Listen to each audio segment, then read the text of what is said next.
Marfoogle TV going live in 3, 2. All right, what is going on, guys? It is Adam, aka Marf, and this is Marfoogle TV. We're going to go over a lot in a short amount of time, so let's get back into it. All right, so first of all, we have, of course, Europe agrees to invite Putin back to the G8. Again, this is part of the ongoing peace plan, or the European peace plan, a 28-point plan which heavily favors Russia. That, of course, that they're trying to get Russia on board on this. Now, part of that peace plan, of course, we read kind of the stipulations the other night, means that half of the Kiev's military has to be slashed. That you, of course, have to agree to demilitarize certain zones.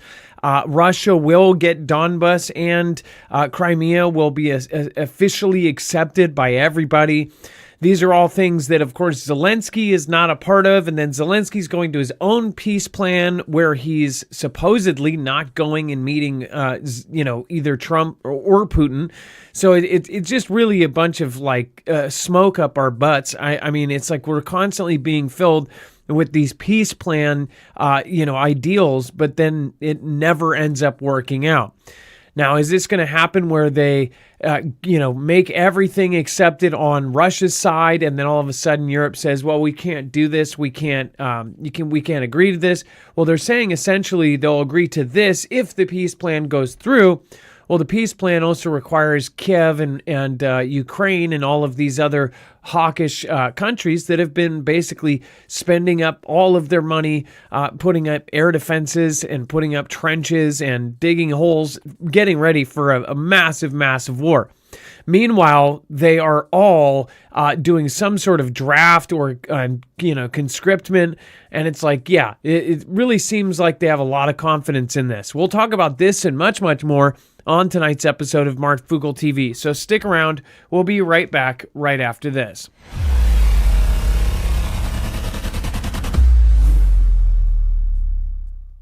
Nothing in the show should be considered legal, medical, or financial advice. The views of the callers can differ considerably and do not necessarily reflect my opinion, Dex's opinion, or anyone else who works with the show. You should always do your own research and consult with professionals. The internet is full of fake news, so please take everything with a grain of salt.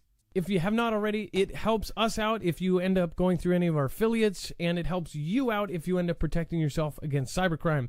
NordVPN is one of the best and one of the easiest to use. If you do not have a virtual private network, it protects your IP address, which is your online identity, which actually connects to your real address and everything else. It also connects to you. If you know anything about how they are data logging and basically getting your profiles down, you can prevent that by having a VPN. Nord is, again, one of the easiest. Download it. It's like an on switch and off switch. All you have to do. Go to marfooglenews.com/VPN. Not only will you get a giant discount on this, but you will also be helping us. I appreciate your support, and I appreciate everyone that goes through any of our affiliates. Can't say thank you enough.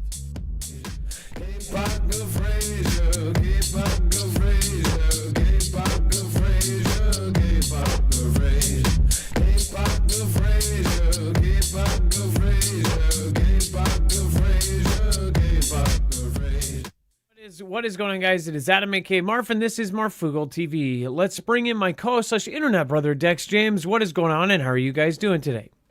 Well, hello, Adam, and hello, Foogle fam. I'm doing just fine.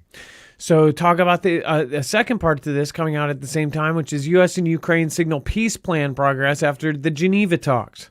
Yeah, so look, this plan was a U.S.-backed plan. It came out, the 28-point plan. We went over it last week. It then went by into Europe, which we were sort of suspecting they might just say poo-poo it and get on board with Zelensky and say, no, we're not going to do any of this. And now they're talking G8, like you just covered. They're starting to signal that they're coming into plan, which I guess would then sort of force Ukraine's hand into saying, yeah, we have to maybe make some negotiations here. So coming out of Sunday, the U.S. and the Ukrainian negotiators have drawn up an updated and refined version of that framework, as they're calling it, and are making progress. As Marco Rubio says, tremendous amount of progress, but they're not done. There's still some work to be done, as he said in his quote. But what's basically coming of this is they're getting to the point where they're about to present an offer to Russia, presumably that is, based off of that original 28-point plan. Now, will any of this hold? I mean, like, how many times have we been down the road of a peace plan between Russia and then the fact that everybody in Europe, all the leaders in Europe, are all jockeying and preparing for this massive war with Russia? Do they really expect that this is just going to, everybody's going to pack up, go home, and life's going to be fine? Or are they really going to bring about that war that they've been wanting for so long?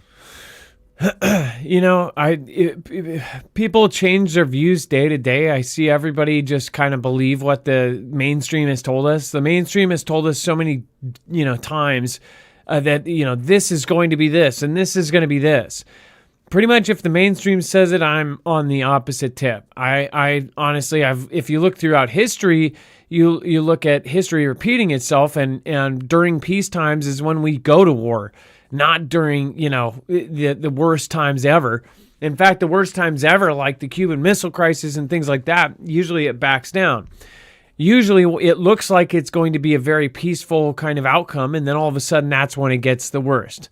So that's just my opinion. What's yours? Let me know in the comments down below. Germany wants to build Europe's strongest army. A new conscription bill is moving that closer.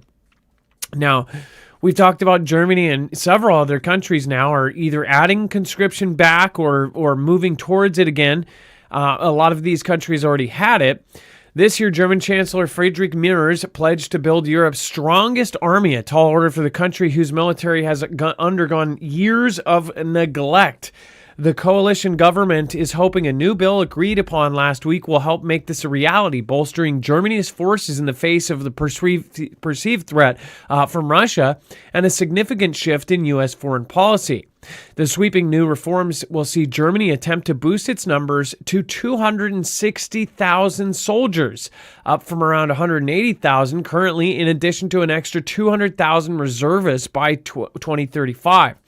In the first instance, the drive will focus on voluntary enlistment with greater incentives for those who sign up, including a monthly salary of $2,600 or $3,000 cash, U.S. dollars, an increase of about 450 pounds from the current level. If the new quotas are not met, the government will have the option to do mandatory call-ups where necessary. So they're going to hit that goal no matter what. They're just going to basically grab people from it if it does not meet its quota. For next year, all 18-year-olds will receive a questionnaire about their interest in serving. For men, entering this will be compulsory. From 2027, men aged 18 will also have to go mandatory medical examinations. Now, there's fine print in this that essentially they can speed this up at any time. So it was set for 2027, which again, 2027 is that year that everybody says is when everything will go down. But they say that they can speed this up at any time if there's some sort of emergency. So it's like they could start this tomorrow. At least that's from what I hear from two of our German Fugel family members. So there's also that part of like, we set it down the road a couple years so people don't panic. But then again, they have basically put in the framework so they can just do it whenever. It comes as the Trump administration warns that Europe must take responsibility for its own security. Russia's war in Ukraine continues to grind, and experts on the region suggest Moscow could next invade a NATO state. Now, that would only make sense if they are truly no-limits partners with China, that there is a bigger plan here, which I believe there is. Obviously, we're going to talk about here in a little bit of China basically saying to Trump, like, hey, this is going to bring international order for us to get Taiwan back. It has to happen. It is going to happen. Either way, like, even if everything works out on a peace tip with Russia and Ukraine and Venezuela and all of that, we still have China sitting on the back burner. Before we move on, make sure to go check out Energy if you haven't already. This is our recommendation for one of the best solar generators on the market. Hands down, this is one of the toughest. It has a steel reinforced frame. It has heaters built into every single battery. That way, in extreme cold temperatures or even chilly temperatures, you've got a fully functioning, extremely effective battery. Not to mention the newer battery technology and all of the Flex tactical generators. This thing is an absolute awesome deal right now, especially because of all of the sales going on. Marfooglenews.com/energy, INERGY, and make sure to use the code Marfoogle. Now you will get several $100s off. Again, Marfooglenews.com/energy, and make sure to use the code Marfoogle. These are a limited batch. This is the same generator that won the Army contract. This is the same specifications. So this will be the same one on the back of your truck that will be on the back of a Humvee. So again, go check it out, marfooglenews.com/energy, INERGY, code Marfoogle. It is also weather and water resistant, so make sure to go check it out. All right, and then Dex, again, you can charge that from the wall or from the sun. Severe internet outages keep happening, and they might get worse. So we've been talking about this, Dex, Cloudflare, and all of these other weird glitches. Exactly, and it's bringing about an interesting question and even potential pressure from the government around this. But as they talk about it, they're saying the internet outages severe enough to disrupt everyday services for many people have become more frequent and wide-ranging, according to experts. When the internet service Cloudflare crashed last week, prompting a significant hours-long disruption at companies ranging from X to OpenAI to Discord and many others. It was the third major internet outage in about a month. So that's pretty significant when you think about it. Not just Cloudflare, but third across the internet as a whole. So, of course, everybody can point the finger as what's going on, but there's one thing clear. It's that a handful of giant companies that run everything.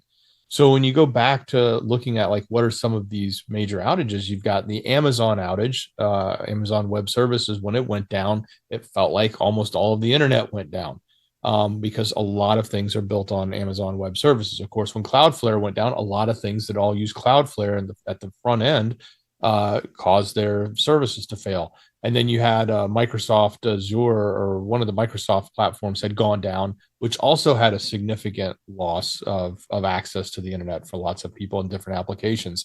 And the problem that they're saying is because we're now so centralized in these and not decentralized, but centralized in these large tech companies that are basically owning the root of, so to speak, of the internet and the functionality of the internet, that it's a problem. It's a major problem because you have to think about all of this technology as almost like an infrastructure that is critical, sort of like the power grid or telecommunications infrastructure. Now we need to think specifically about how are these companies and their single points of failure able to bring down large swaths of the internet. So when you look at this meme that was posted on X up in the top part of the article, I mean, it's like that diagram is perfect. You've got AWS and Cloudflare sitting on the bottom, and then you got a whole bunch of everything else that's built on top of it in sort of a disheveled leaning tower,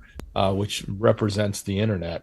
And but all it takes is one thing to break down at the bottom, like Cloudflare or Amazon, and everything above goes down.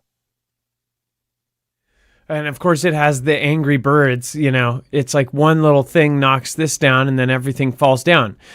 Now, and to put it into further perspective, here's down detectors. So when we do see these big big huge outages, and you won't see it right now so much, but you see how all 6 of these are green, and they have a very similar spike and a very similar kind of bathtub curve here. That's because most likely all of these are run off of the same thing. So you see these spikes, and they're very similar. X and Discord and Roblox, they all have the spike at the same time, usually because there's an issue with the service that is carrying them. When we do see these massive spikes, and this is different reporting times, right? So this spike, I believe, could be the same spike as that. But you see that when we do see the huge outages, which a couple of these, down detector was down. One of the 3 services, whatever down detector's on, when it went down detector went on. So when it all goes down, you're not going to be able to do this. Now they talk about how there's so much going on. They need to take out 3 services, which I believe those 3 services were most likely in solar, whatever it was, that huge massive hack. They have to take out 3 services to take out the entire internet. Dex, am I wrong? Well, I mean, look, you could take out the DNS services and you could take down all of the internet, but yeah, everything's stacked and layered. There's foundational things, but the biggest targets right now seem to be these big companies like Amazon, Microsoft, even Google to some extent, that the Google platform that a lot of apps are built on. And then you've got the other players, like Cloudflare, where they have the network layer. So, either attacks on those areas or just failure on those companies' parts to be reliable. And in a lot of the cases, we see a lot of human error where they misconfigure something and it just has a cascading effect of a bunch of failures. Or sometimes they tell us it was that, and it really could have been a hack, and they don't have to tell us because the CISA rules allow a certain period of time for them to not have to disclose they were attacked in a cyber event if they've got reason to suspect that it's on the telecommunication side or any type of security like that they want to keep it private. I think they have a year to disclose it. So we may not know that those actual attacks if they are truly attacks. But the big question is, should these big companies should this all be broken up? And that's a question that's coming from Congress and like senators that are coming in saying, hey, this is a reason to break up big tech because they're too big. And if a single company can break the entire internet, they're too big, said one senator. Which, of course, it doesn't matter what one senator says. There has to be a real momentum behind it, and there probably has to be some sort of agenda where they line their pockets for it to actually happen, or a competitor big enough to where they line their pockets to get it done. By the way, thank you, Chance Paladin, for gifting out 5 badges, and Chance, also thank you for telling me exactly what I was trying to think of. Solar Winds. The Solar Winds hack was massive. And then Rip Curl Readiness says, couple guys with shotguns in the server rooms and processing cores, and then watch it fall, LOL. Yeah, and of course, if we're watching a Bond movie, that's all it takes, right? But, one thing I want to point out is, they just keep telling us that these are all unrelated, but all 3 of these have had issues almost back to back in the grand scheme of things. When you're talking about a couple months, we've had all 3 go down in a big scale. That's really freaking creepy. So, yeah. I would highly recommend that you have a backup plan for, Googling mushrooms to eat in the apocalypse, because you're not going to have Google. You're not going to have DuckDuckGo. A lot of people are printing out really, really important information. They're even, laminating it so it's weatherproof. But if you don't want to go that far, I would highly recommend getting some sort of Faraday protected device that you can keep charged. If most of you have solar generators or power banks, have those protected in a Faraday bag, and then have a lot of stuff downloaded on them. There's all sorts of cool things that you can download now, like search engines that are most of what you need that are offline now. So it's very cool stuff what we have and what we're able to have right now. But people are going to be so screwed once the internet goes down. People will not be able to do anything. I just now, like when a lot of people started getting on their cell phones when they were driving, it's like you started seeing everybody holding a phone while they were driving. Now you drive down the street and almost everyone is on their freaking phone. It's horrible. If somebody is driving crappy, like the first thing you think used to be, oh, this guy's drunk. What do you think now? You go, that guy's on his phone, it. And you pull up and they've got like some sort of, racked up phone. Half the time they're on a video call with family or something. It's really bad. Here it's the worst. But it's like that when they first started seeing that. Well, now it's like you see all of this, and now it's a habit where you've got all of these things happening all at once. It's horrid. And then, it's crazy the stuff you see now. Now, that's what I was trying to get to. Now, I see people all the time asking ChatGPT and Alexa things. Alexa, how do I do this? Or how do I do that? I see people in the 7-Eleven asking, like, what's the best thing to do? I was in the grocery store the other day, and they're like, can you do a taste comparison on this? And like this guy's like looking up YouTube videos with Alexa or Siri in the freaking frozen aisle. And I was like, God, people are just so dumb they can't even think anymore. They just honestly can't think. And now people are using their voice assistants for almost everything. And you're going to see this just like when Bluetooth came out and you started seeing people talk to themselves and they looked goofy. Now it still looks goofy. So I go, ha, that guy's a dork. Obviously, I use those things too, but I don't sit there in the frozen aisle and go, oh, should it be, Romano's or Bulatosh, frozen pizza? That to me, you're just a super dork. But again, in the future, I bet you everybody's going to do it, including while they're driving. And then Xi tells Trump's Taiwan, Taiwan return to China is key to international order. So this is what I was talking about earlier. He's saying that, hey, for this world to get back to normal, that, Taiwan's got to return to China. And a lot of people look at the president and how he's always kissing everybody's butt as, that he's really actually friends with them or whatever. But I think in a lot of ways it's his business sense and how he's always given a compliment. I mean, if you read some of his sales books and things, I spent a lot of time in sales. A lot of people that knew that Donald Trump was the art of the deal, right? Well, part of that is that he would always, start things off with a compliment. It's really hard not to like somebody once they've already given you 3 or 4 compliments before you even know it. You're like, oh my gosh, oh, well, thank you. Oh, thank you. After you've thanked somebody like 4 or 5 times, it's really hard to then switch up and be angry at that person. Once they've told you that you're handsome and that you've got good sense and this and that, they blow up your head before you know it. Then this guy's got you signing a contract. That's a really, really big key sales thing. And he does it with everybody. And people pick that apart, that he's always actually kissing their butts. But it's his sales experience in the real world. And it works well with, public leaders because it's being translated and he's sitting there with a genuine smile on his face. And they're like, wow, this guy's really freaking nice. And it works in his position. But at the same time, it's, people also take it as like, oh, everything's okay. Oh, they're getting along, or, him and Putin are friends or whatever. I don't think so. I think he's going to smile at somebody when he launches a nuke. I think that's honestly, like, he is very good at hiding what his true intentions are. He's really hard to read too. Right when you think he's this way on a subject, then he's a lot of people don't talk about so much about how he flip-flops. Have you noticed that? Dex, have you noticed how they don't really so much talk about him flip-flopping? They say he contradicts, but they used to say if a politician hardcore says, this is what I believe, and then the next week said something else, they would say, wow, he flip-flopped on the thing, and it was a big deal. But it's less of a big deal now. It's like it's a fluid motion that everybody understands that you change on a weekly, dynamic. You know what I mean? Yeah.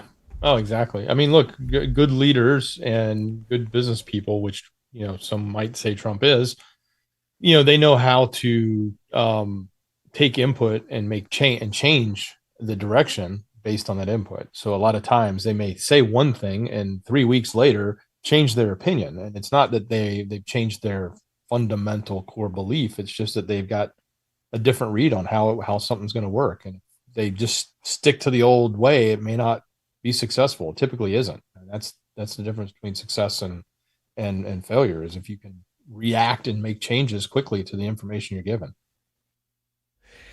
Somebody says, anything for freedom. Thank you for being a member, by the way. Says it worked great on Mamdani. Yeah, when people see him and Mamdani, they're like smiling and laughing and whatever else. And these guys should be at each other's throats. The reporter asked Mamdani, he's like, didn't you call him a fascist? And he starts giving this long political, like, well, in politics and blah, blah. He's like, he grabs his arm. He's like, you can say yes. Haha. And everybody cracks up laughing. The thing is if you can make somebody laugh, if you can get to somebody to break down their wall, you got them. And that's the crazy part about it. I mean, this is the guy who wrote The Art of the Deal. He is respected in that space. I couldn't tell you how many people, bosses of mine that tried to get me to read him and a few others, like Zig Ziglar and other like, famous people that were just right to the point. I liked Zig Ziglar a lot. As far as like, Art of the Deal and stuff, a lot of places will have you try to read that, or it used to back in the day, because it was old school sales kind of thought, and the way that he thinks and how he would look at things.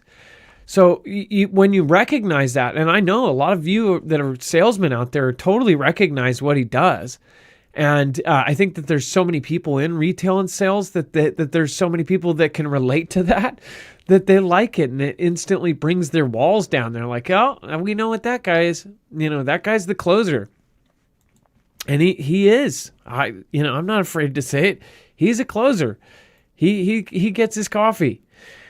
And then again with China, you really wonder about what's going on here, and he's essentially saying that he's this has to, for any kind of return to normalcy, that this has to happen for the international order of things.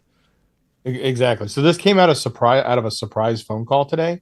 So Xi and Trump spoke today. It wasn't planned. They didn't know about it, and the public was told about it after the fact. So that one part about Xi telling him that it was Taiwan, how important it was, that came from the readout on China's side. Also from that readout on China's side, where they read out what they wanted to share from the phone call to their press. They also said the U.S. president, I should say, announced that he had accepted Xi's invitation to visit Beijing in April. So apparently Trump is going to Beijing in April. Now, Trump didn't have a formal readout. What he did was he made a post on social media. He didn't mention anything about Taiwan. He just said, we discussed many topics from Ukraine, Russia, fentanyl, soybeans, and other farm products. He said, we've done a good and very important deal for our great farmers, and it will only get better. Our relationship with China is extremely strong. That was how he left it. So we're getting one side of the information from the Chinese press that's been read out to them from the Chinese government. Great comment from Retro Doomsday. Says, does he mention the island yachts black market in the art of the deal? No, he doesn't. And you know what? I'm grabbing my popcorn and watching all of this unfold, right? Since 2016, they've unloaded everything they possibly could. And a lot of people say that they can't unload the full EpiPen, files and all of this because he's in them. And not only because he's in them, but if they release those, then they release everybody else's, and then everybody goes down, right? But again, I'm waiting until I see the body cam footage, per se, right? I want to see everything. And a lot of people I've seen making quotes of things have been making quotes basically off of somebody else who has seen it, but they're not reading it for themselves. There's, again, a lot of things that are being said from one person to another that is in code speak or this or that. But one thing that I will say is, the time frames. If you actually look at the time frames, something doesn't make sense about this. And of course, they have been forever. There's no doubt, like back in the day when he was first president, they had all of that, that interview like, oh, I walked up and grabbed her by the, what? Like everybody knows who he is. Like everybody knew that about him. But the thing is, he was so shamelessly out front about, using loopholes for taxes and doing all these things that people felt like they could just look him straight in the eye and he would say, yeah, I did that. Yeah, I did that. And people believed him. So that trust has gained him a long way in this arena because he opened up about certain things. Now, did he do that so later that when he did lie, you were like, no, I trust him? I don't know. But one thing I will say is I've watched attack after attack, the Russia, the this and that, and it's like, I guess I'm waiting to see what happens. I'm with my popcorn, extra movie buttered, and just waiting for this whole thing to either fold up or whatever. But I think that that's even more reason for a war to pop off. If there's any way to get people distracted off of these files or that files or a potential accusation or slander or of any kind, is a war. That's the quickest way for people to immediately stop thinking about what he did on an island or on a jet, and all of a sudden thinking, what is he going to do with my brothers and sisters in uniform? People are going to be much more worried about getting drafted than what those files say. And that's something you got to think about. because he could quickly change it up real quick. And then 8 reasons aliens exist and have visited Earth. Now, neither Dex or I have seen this yet, but we both want to see it. I actually didn't want to see it because I thought it was a Gaia thing. And nothing against Gaia. I just haven't been a fan of the multiple projects I've seen from them. But apparently it's from Dan Farah, and then it's the executive producer, Luis Elizondo. Now, many of you, when you hear Luis Elizondo, you say, oh, that guy's, paid, whatever. I leave my judgment off. I want to go see it because, Dex, you said that something like 30 military members are in it. High-ranking officials and things like that are supposed to be in it. Marco Rubio and others, right?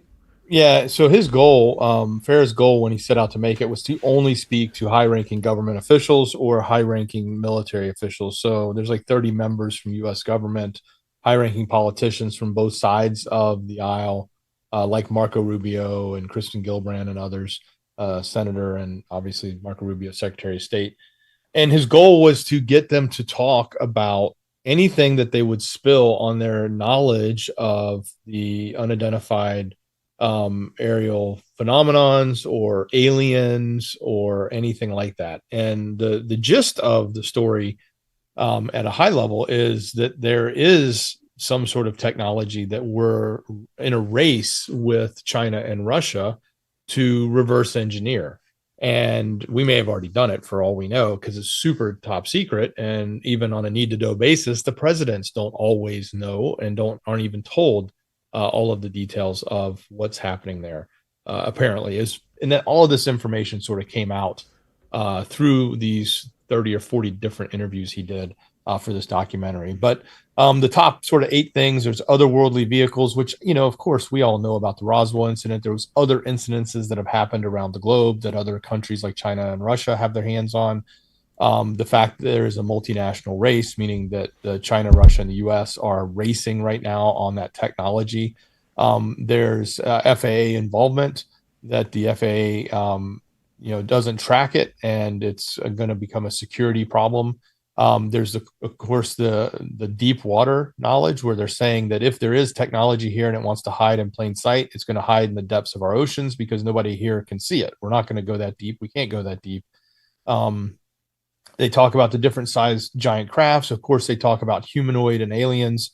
They talk about if it's used for good and evil, and they talk about the need to know basis. So I'm kind of giving you the brevity of it. I have not seen it. I want to see it when it's out. It was just released. It's called The Age of Disclosure. If you're looking for it, it's on, I think, what did I say, Adam? Was it, I think it's Prime. Amazon. Yeah. Amazon Prime. It's pay-per-view right now on Amazon Prime. I assume it'll come out eventually available for everybody with a subscription, but yeah. And we're not suggesting that you do anything other than go pay Prime your money. Yeah. But look, it's going to be interesting to see what is said by those people. And the other comment that came out, or the other inquiry or insight that came from this, was that Trump had knowledge of this in his first term and even questioned and started to consider releasing some of it, at least acknowledging the fact that there was technology. And Muchin at the time had to go question what would be the ramifications to the economics or economy if it came out. Because one of the things that's in here supposedly is free energy, which we've talked about before with Tesla and other stuff. But the fact if they reverse engineer some sort of technology that can, move effortlessly and produce unlimited energy, then this could completely upend the entire energy business from, gas, obviously the big one, oil, all the way to something as simple as solar, right? So that would have a catastrophic effect on the economics of the whole globe. Like, what would happen to our economy should this information come out? So that was one of the reasons why they keep saying it's not been something they've been able to just talk about. But at the same time, whichever country does come out with it first is going to have such a huge leap in power control over the rest of the world for a long time before anybody else will catch up with them. And that made me think about the guy with the Tesla Cybertruck, right? When they blew it up at January of this year. It's crazy that was this year. the very first day of this year, he blew up his Cybertruck, left a manifesto, and that manifesto, did you know part of that has been deemed classified now? Not the part that everybody saw, but a different part of it, I guess. There's some other part that is now classified, supposedly. But either way, the part that we did see is he was talking about anti-gravitational or God, what was it? Grava something. It was, if anybody can remember the gravitic propulsion. That's right. Thank you. If anybody put it there, gravitic propulsion. So, gravitic propulsion was some sort of weird way, and he talked about drones off of the coast of the United States, and Jersey. That was off of Jersey, and then that was when at a point when everybody was talking about a drone carrier from Iran being out in the ocean or something. But since then, we've seen China has some sort of plane and all these things, and you think, man, what if they did find something like this, and everybody is copying their, if they're reverse engineering, and like they say that there is this race. Well, many of you are not going to believe it anyways, because you have been waiting for something like this, some of you for a decade, for this exact thing to happen. And that's why I think that a lot of people are going to be cemented in their views about this, is because this has been predicted under the Project Bluebeam type of thing, that there's some sort of invasion. Heck, with the Atlas comet, right? I mean, now that has painted in the back of everybody's mind that maybe something's on its way. And then, of course, you have perfect timing for Age of Disclosure to come out and have all of this happen, right? So if you be devil's advocate and you look at both sides here, I mean, or many sides, there's a lot of reasons why people don't believe this and why people are going to question this and think, oh, this is just Project Bluebeam and it's finally happening. There would be motivation for the world governments to scare the crap out of every single human being on Earth, show us something that everybody looks up and sees, and it's actually not that hard now with the technology they have. They can literally do this with satellites, project an image of some sort of huge craft above us like Independence Day, scare the crap out of us, and then have us all fall in line. That's what people believe that the Bluebeam whole thing is about. But whatever is going on, it's like popcorn. Our governments can't be taken seriously when people say it's a circus and a clown show, because look at what they talk about. I mean, we're living in the Idiocracy movie. Half of if our senators or congressmen aren't, schlepping to work in frickin' shorts, they're, bitching and moaning about not being able to wear their $12,000 dress to work. Or they're freaking grandstanding somewhere telling people to hurt somebody or doing something else. I mean, it's just a big old circus. It is literally a circus, and everybody knows it. But people are so gullible, and there's so many different IQ levels and gullibilities out there that it's this wide varying thing of peer pressure and herd mentality, where everybody goes, oh yeah, everybody believes that, so I'm going to believe it too. And it's really that simple, the psychology of it. Dex, go ahead.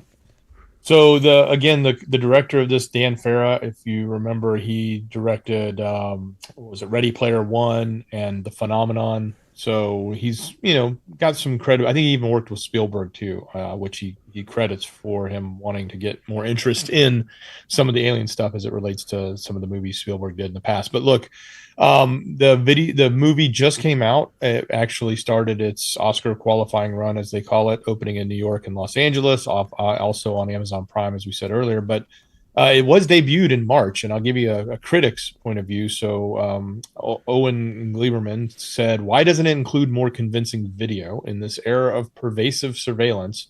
When are we actually going to be shown something that looks more than a dupe of an old video game depicting blurry black dot of an alien spaceship cruising over water at what looks like to be 300 miles an hour? So very good critique, I think, when you think about all those videos we've shown about Tic Tacs and the military. Now, I reckon that a lot of those videos are coming from the technology that's on those spacecraft, or not spacecrafts, but aircrafts And they're limited in what we're going to be able to see. We haven't seen him do V turns. We haven't seen that same. We just saw that same Tic Tac just flying above the water. I'm sorry. I believe the U.S. can do that. As far as if it's able to do, if you saw it do a V, there's all these things that I've seen with my own eyes with a star that went whoop and did this big V and then a third and left. Back when I was a kid, when it was Hale-Bopp or whatever one I was alive for, there was 2 huge comets. And that's when I saw my first UFO, first and really one of maybe 3 in my life I actually thought were really creepy and really, that was the most amazing. Went woof, woof, poof, and just left. That kind of thing I've never seen on video.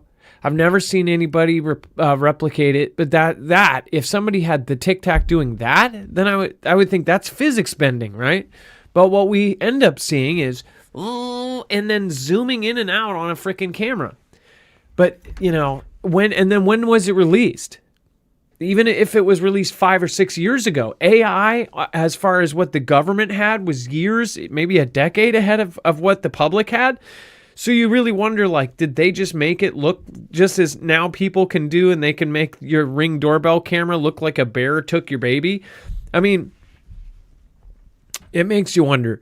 And then now that we do have all this AI, are we going to now see even better video come out? I mean, look at the timing of it all. Either way, a lot of people have their questions. As far as these guys, them talking to 30 officials, or the guy directing it being with Spielberg, to me that says, that means he's even more capable of directing a really, really good fiction too. So I don't know. Pentagon says it's in, but I want to see it. I can't judge something without seeing it. Pentagon says it's investigating Senator Mark Kelly over video urging troops to defy illegal orders. And by the way, thank you guys. I just stopped saying it. I'm sick because people are saying if I'm not well or whatever. My kids brought home stuff, but man, this sickness has actually been an off and on for 3 weeks. And it's just been, it was I think it was 2 big sicknesses, but when you have a big family, it rotates, and then by the time one gets the last one gone, it rotates a new one in. 2 of my kids are in school, so they're bringing home stuff all the time. But this last one has hit my 5 and 6-year-old really hard, just unexpectedly bad. So I think I'm getting the start of the second round. The first round was something different, so not looking forward to sore throat. And then Pentagon says it's investigating Senator Mark Kelly over video urging troops to defy illegal orders. Dex, this is a big one because obviously this is pretty divisive.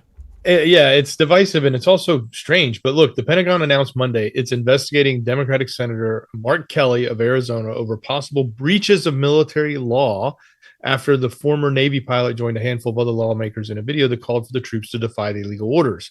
So the Pentagon statement they put on social media cited a federal law that allows a retired service member to be recalled to active duty on orders of Defense Secretary for possible court-martial or other measures.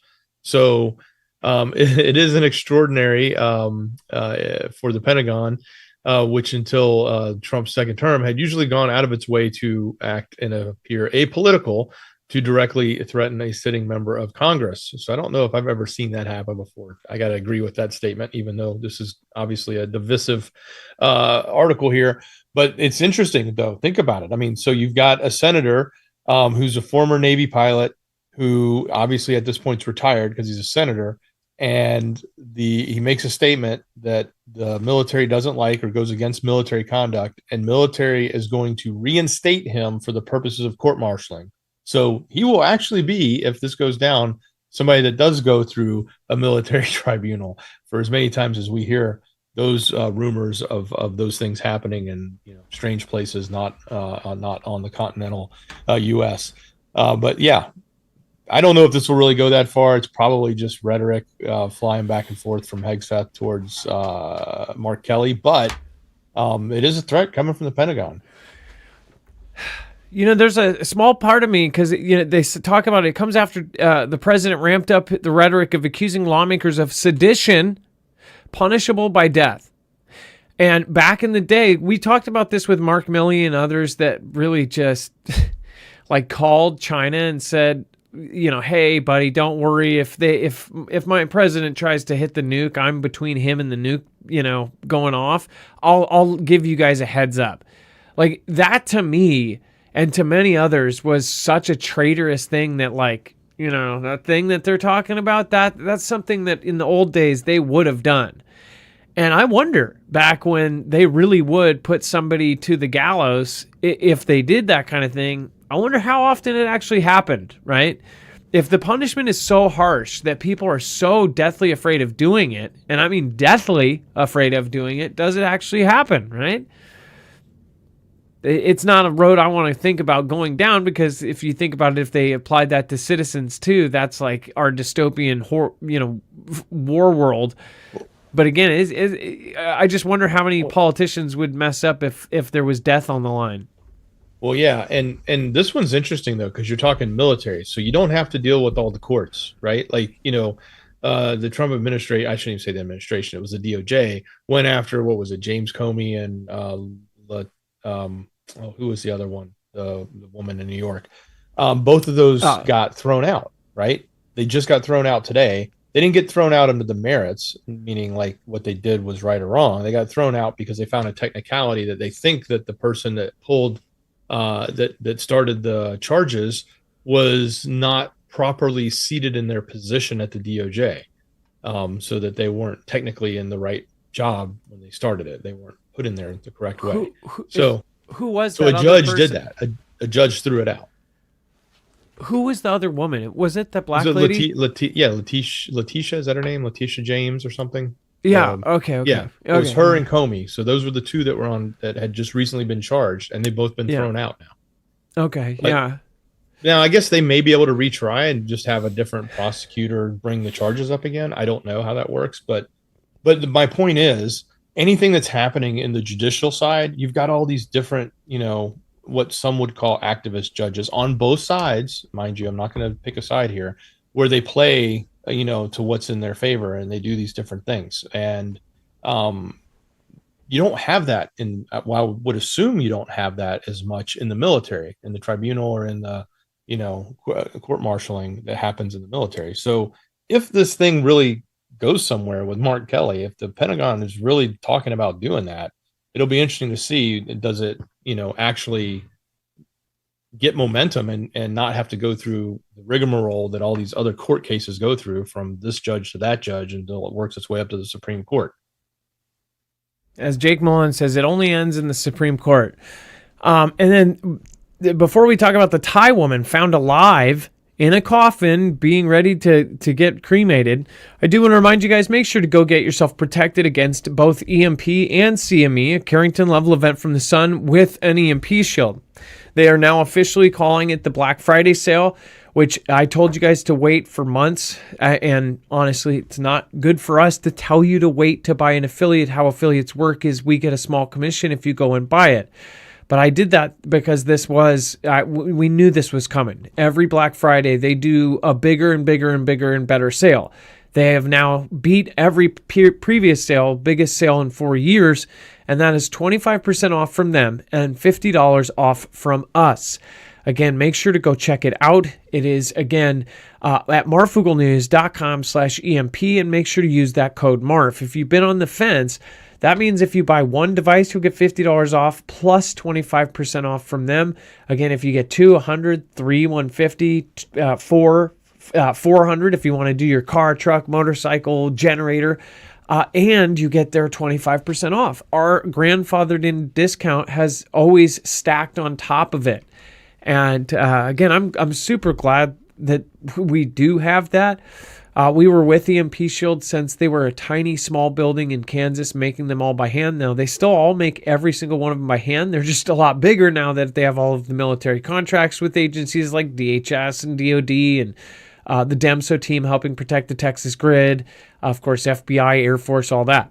So if you want to get yours, it is not available in the stores. You can't just go get this at Walmart. I don't believe there's anything comparable or even close to this very patented machine as an EMP shield. So go over to marfooglenews.com/EMP. Go get the device now. Again, you can go and protect pretty much anything that runs, including everything that you want to be able to get home in or get out in.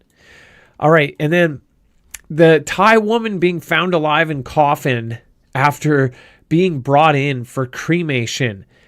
I can speak for, I think, everyone. This is everyone's worst nightmare.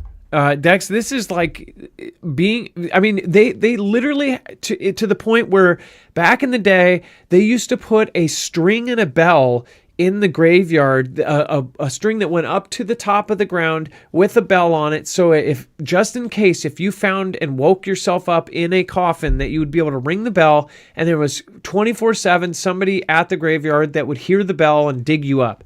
I mean, that's how paranoid people were. They had all sorts of systems, in fact. Systems that you could get out and dig yourself up or stand up out of your coffin if you woke up dead or alive in your coffin. Like, it is something that a lot of people have worried about. So for this woman to wake up like this is pretty horrifying. Yeah, I mean, it's one of those, you hear them. It rarely happens, but you do hear about it, and then you always think, man, what if? Because it's just such a scary thing. But apparently, it happened in Taiwan or in Thailand. A woman in Thailand, shocked temple staff when she started moving in her coffin after being brought in for cremation. So yeah, that's. And apparently, I think the brother was the one that had to transport her. A 65-year-old woman's brother drove her from one location to the other to be cremated, and then they heard the knocking from the coffin, and that's pretty crazy when you think about it. And this is exactly why they have those systems. Now, my mom always said she had this experience. Rest her soul. She said that, and I can't remember what it was, if it was the birth of one of my sisters or something, where they clinically declared her dead, covered her with a white sheet, toe tagged her. And she woke up with a toe tag and with a white sheet over her head and got up and started yelling. I wouldn't have believed that when I was younger, but then I died for 45 minutes when I mixed alcohol with club drugs when I was young. And I basically, I wouldn't say it was an OD, it was more of mixing drugs and alcohol. And I died for 45 minutes to the point where they wouldn't put me in the EMT. I was at a festival with my girlfriend at the time, and they wouldn't put me in the ambulance until they could get me to breathe on my own. So they kept like hand pumping that thing for 45 minutes. So they said I was dead twice. So when I was a kid, I always kind of questioned my mom because she told it, and she definitely told it believably. I just never knew if like it was fully like what she said. So I have to ask my sisters like what ended up happening, because I was too young. I was the youngest by a whole decade. But things like that. I've had a really close call with that, and I've talked to several other people that have almost died or have flatlined. And a lot of them have said that they had their experience, some sort of crazy thing. I didn't actually see anything when I was that way, but when I was in the hospital, the ambulance guy said that he wouldn't give up because somebody was saying, hey, don't give up, he's going to be a dad. And that was at a time where I don't know, I'm trying to remember if I don't think I have my daughter yet. So it was really weird because my girlfriend said that there was nobody there and there was no little girl saying, he's going to be a daddy. So I've had my close call with death, and I would never, ever wish it upon anybody else. If you guys have had a close call with death, please let me know. Let me know your story down below. Did you see something? Personally, I saw the most when I accidentally did DMT when it was on top of Mary Jane in a BONG that basically said, eat me, drink me. And I just thought it was green. And I was like, 21 or 22, hit the thing. And all of a sudden I was in a laser world and I talked to God. I honestly thought I did talk to God. Have you guys had an experience with that? Again, DMT is the chemical that your brain makes when you are born and when you die. And I don't know if it's that much of a coincidence. It was very, very crazy to have that happen. So this lady, you know, did she actually flatline? Was there some sort of sabotage going on here? Like, I'm kind of sketched out by the brother, right? How did they not keep checking her? And then Christmas canceled for U.S. troops surrounding Venezuela. This is really, really a telltale sign that something is not going well down in Venezuela. We all know something is about to go down there, but we don't know what. Is the CIA about to take out, is the CIA going to try to take out Venezuela leader Maduro?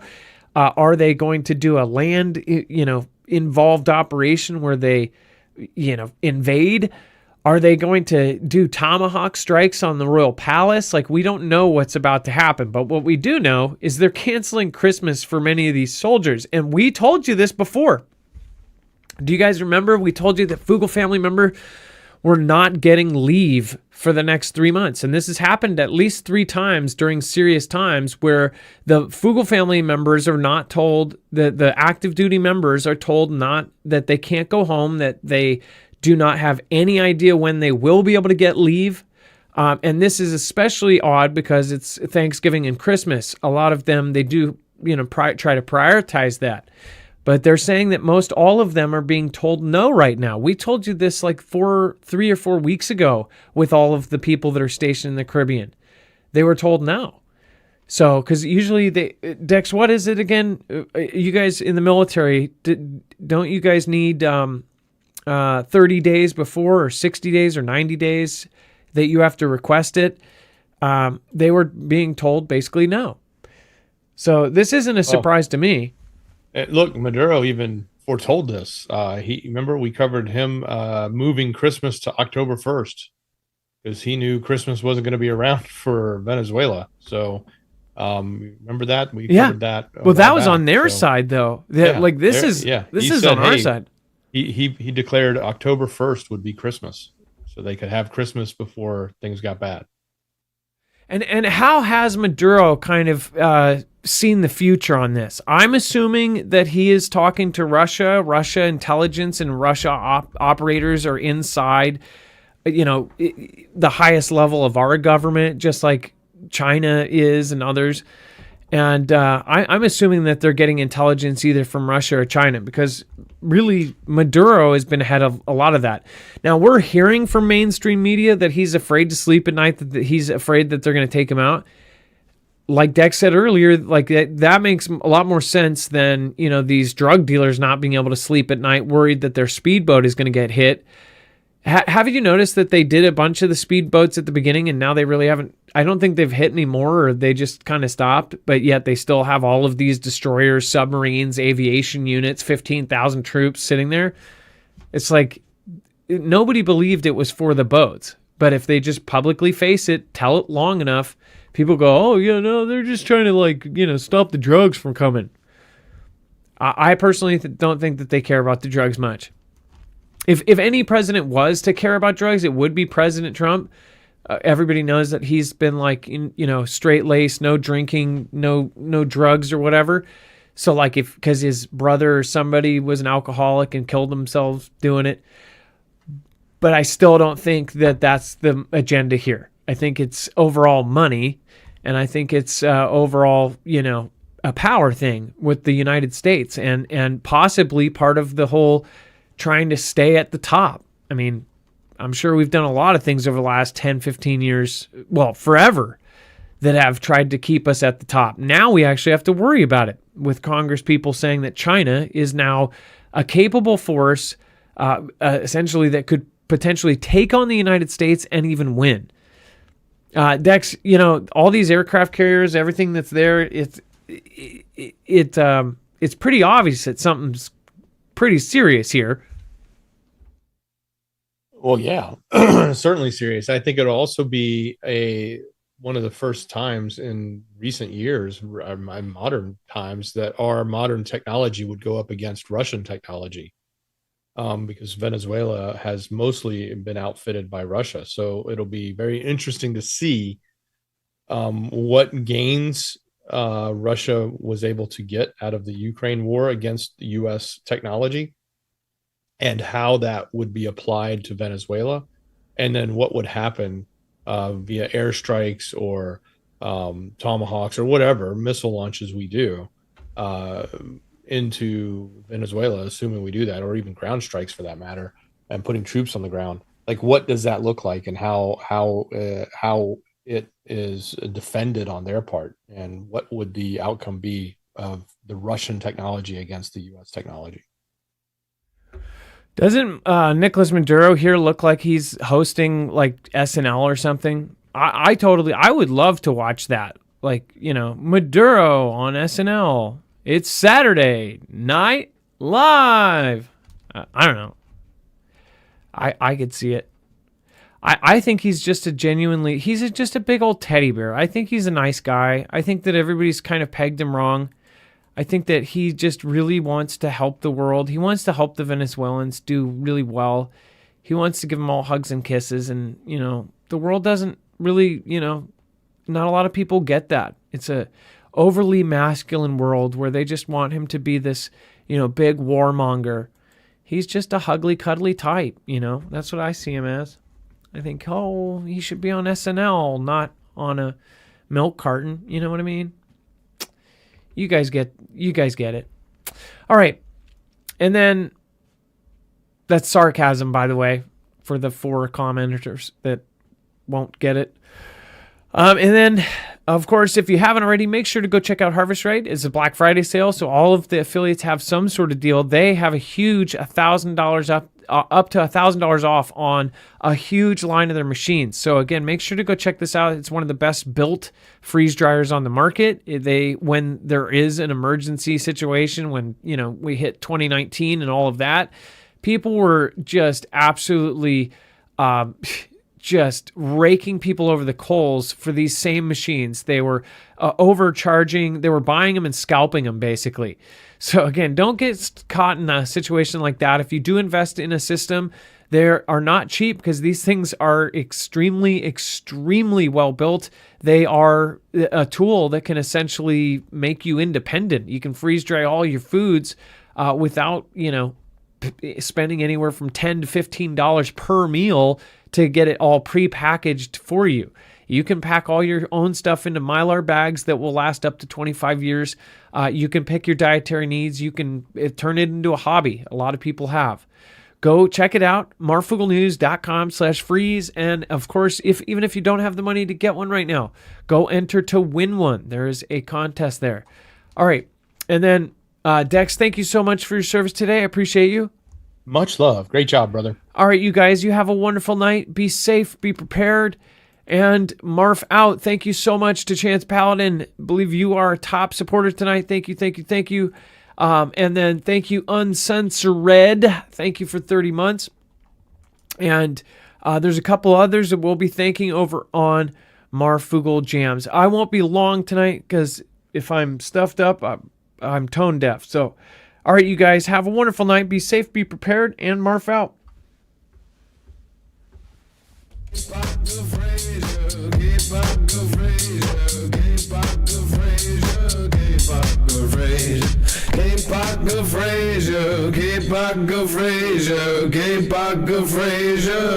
Just to clarify, that's K. Parker Frazier for all of you gutter minders.